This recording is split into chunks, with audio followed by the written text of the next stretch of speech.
Shout out to Dave Chappell. Shout out to Neighborhood Nip the Crip.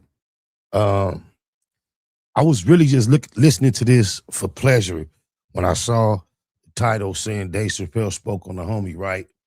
And I was prompted to react for a couple of things he said. It's just like, damn, one of them, when he talked about how he was around Nipsey close to the time of his death, and although he was older than him, he felt like he was younger than him.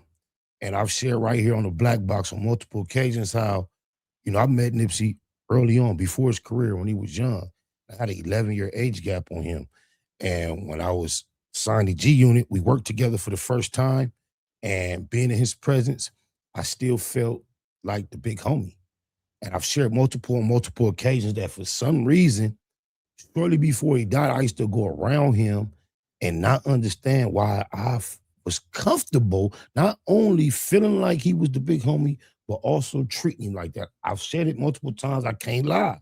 It was not something I consciously did.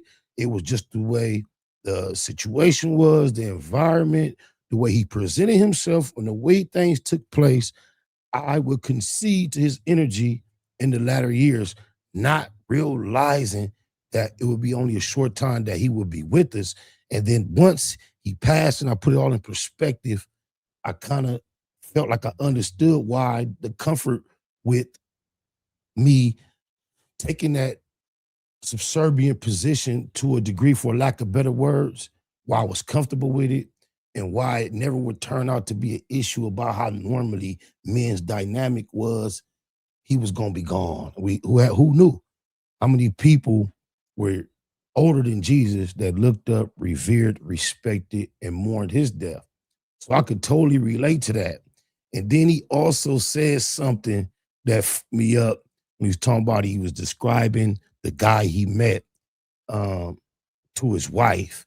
And he said, man, it's like this. He said something like, man, this nigga got an answer for everything. And I can remember at a time after reuniting with Nipsey in the latter part of his life, and seeing how he had developed. He used to speak with this poetic rhythm and cadence and confidence of a fucking scholar. And he always had what seemingly was a riddle or a cliche ready to for any subject. Always had a book to refer to you on any question you asked him. When I first started getting around him, I was thinking he was capping, just trying to. And I used to hear other people after he passed describe him, and I realized after a time that this was really him. Not only was he the first person that I ever saw use the checker flag emoji, we could all understand that, but way, way before it, he was the first person I ever saw use this emoji. And it wasn't in no time saying thank you. It was texting, it was kind of like some Hussle shit. And even he took the time, I forget what it was. Maybe he even responded to a compliment. I can't recall. The first man can recall using this emoji with me, and it was impressed me because our dynamic was a lot more coarse and callous and masculine than that. It had never involved anything of that nature. It always stuck with me that he used that emoji. I had never used it until he used it. However, the things that Dave Chappelle just said refreshed my heart to hear him speak about the homie in such a fashion. I often see people like Poetic Flacco for one, when there's video that would typically be copyrighted, they don't show the video, they'll show a still picture and they'll let the audio play. So I'm gonna try that and hope we don't get copyrighted. I've been trying to figure out how I could be on the screen while we listen. I couldn't. So that's why I'm doing my commentary here. I'm gonna let Dave Chappelle talk his shit, and maybe I'll come back and share a little more at the end. When you hear Dave Chappelle mention at this particular party, he saw these FBI lights in his mind. If you didn't see his whole special, he was talking about how back early on in his up and coming days in the industry, they had the hip hop police. And when he would go to certain functions, he eventually was able to confirm when they was in the building, in the club, because the lights would only go to a certain level of low. And he said he had entered to this party when Nipsey was at his height, and he was connecting it to Dr. Sebi, some other things. But I just want you to hear the refreshing part of a great legend remembering my homeboy in a similar fashion that I remembered him. Let's go.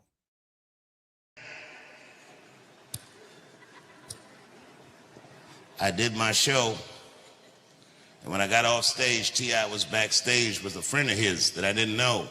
I just knew his friend was somebody because everyone was acting all excited that he was back there. So I asked him, I go, yo, Tip, who's your man?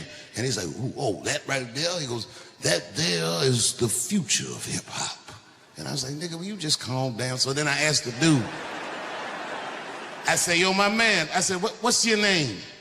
And the dude looked over, he said, I'm Nipsey.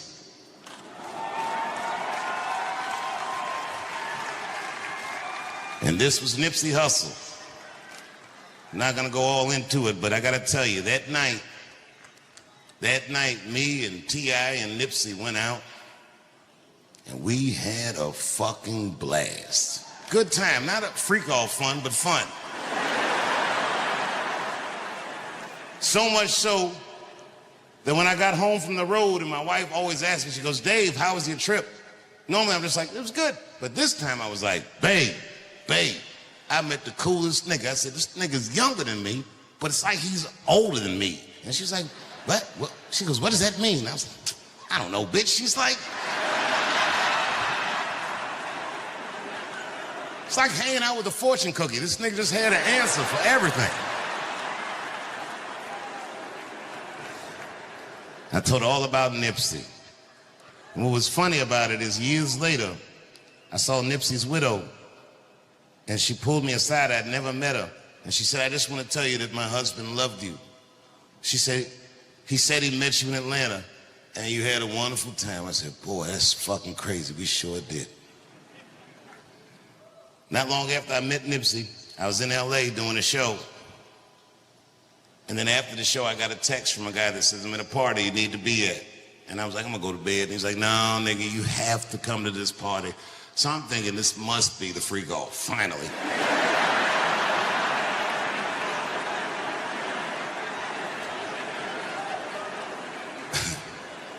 And the party was at a place that I'd been to a million times, so I wasn't excited about being in that place. But when I walked in, it just was different. It was popping. And turns out that the party was for Nipsey. Nipsey had been nominated for Rap Album of the Year, and everyone that he would have ever respected was at the party. T.I. was there, Snoop was there, Jay-Z was there, Puffy, before we knew he did all that stuff, was there. I was there, on and on and on. And as good as the party was, when I was partying, I was having fun, but I had a pit in my stomach because it reminded me of the 90s. And you can believe me or you cannot believe me. I'm just telling you how I saw and how I felt. They had the FBI lights up. I just felt like, man, this party's under surveillance, but I didn't think too much of it. And then I went back home to Ohio and I was taking a nap, and my wife shook me awake, and she had tears in her eyes, and she said, David. I said, what's going on with you?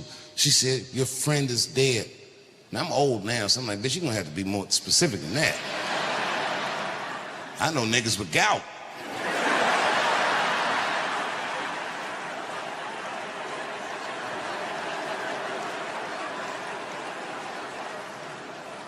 But it was Nipsey.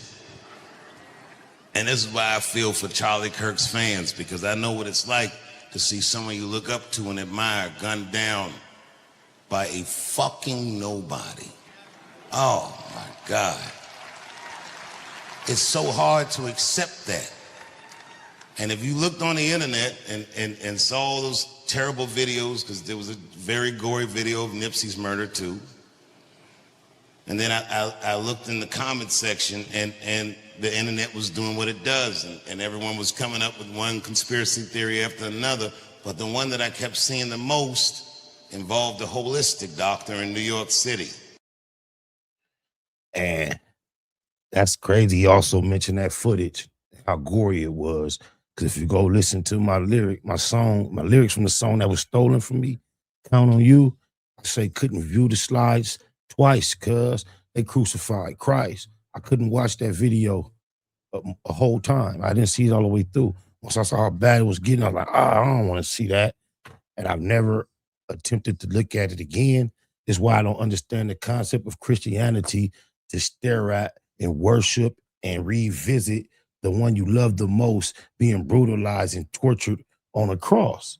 It goes against psychology, even in the courtroom. If you have to come and witness on behalf of one of your loved ones being victimized, if they have to show you a photo of that, you know how sensitive they are when they do that, how they only expose you to it to the limited amount of time that's necessary. How many people take deals in cases where minors are involved so they don't have to suffer that? Female victims, they don't have to suffer revisiting. So I struggle with celebrating, staring at the crucifixion, and that's your loved one up there.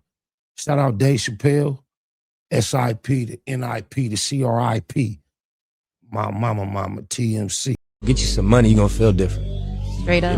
You might even, all that other advice I could have gave you, this is the short version. You know, get you a couple dollars, man, you're gonna feel different. Little Nip Hussle. Big shout out to SPI, Spotter Low. You know, I'm in the black box, had to come through, tap in, show love one time. Yeah, y'all make sure y'all subscribe. Stay tuned, all that.